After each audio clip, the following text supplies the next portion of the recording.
Vous êtes un des deux organistes à la cathédrale de Tarbes.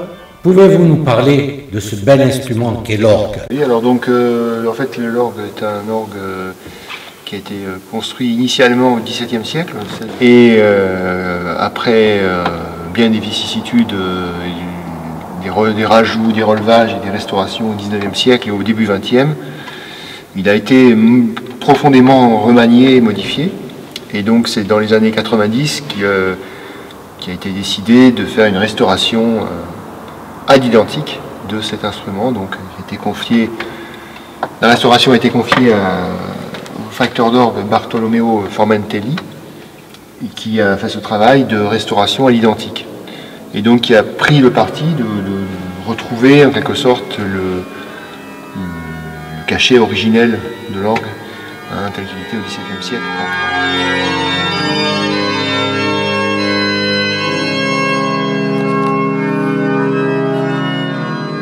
C'est un instrument en fait qui est tout à fait caractéristique de l'orgue français du XVIIe, de l'époque de Louis XIV.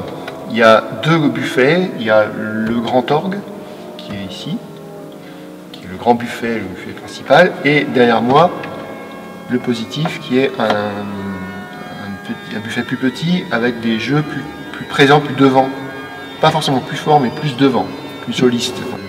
Le clavier principal dans un orgue français, c'est le grand orgue, c'est-à-dire ce clavier-là qui contient le jeu le plus grave de l'orgue, c'est-à-dire un bourdon de 16 pieds.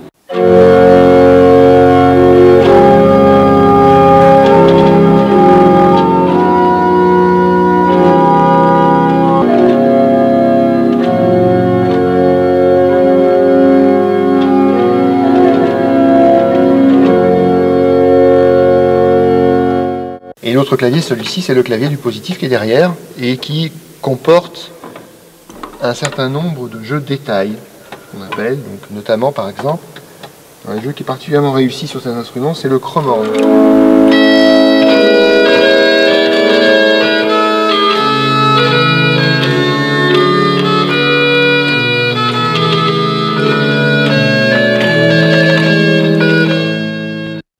Le troisième clavier de cet orgue qui est l'écho, en fait. L'écho qui donc, les tuyaux sont placés juste au-dessus de moi. Quand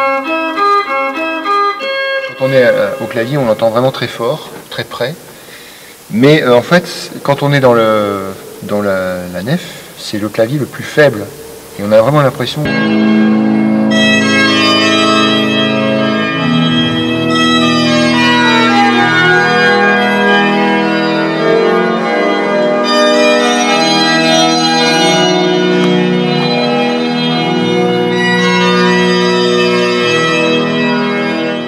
des notes tenues à la pédale.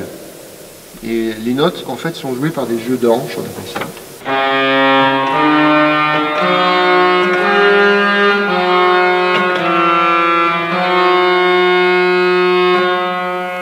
Donc, la sonorité se rapproche de celle des cuivres.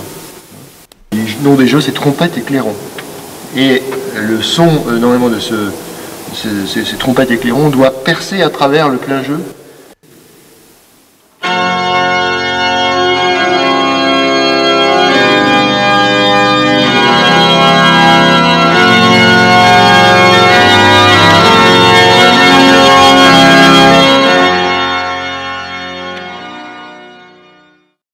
La soufflerie, réalisée de manière traditionnelle, elle consiste en 3 grands soufflets cunéiformes en châtaignier, doublés de parchemin et garnis d'une double épaisseur de peau blanche.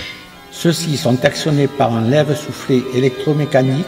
Les porte-vents sont en chaîne, doublés de parchemin. Le vent unique pour l'instrument a une force de 76 mm à la colonne d'eau.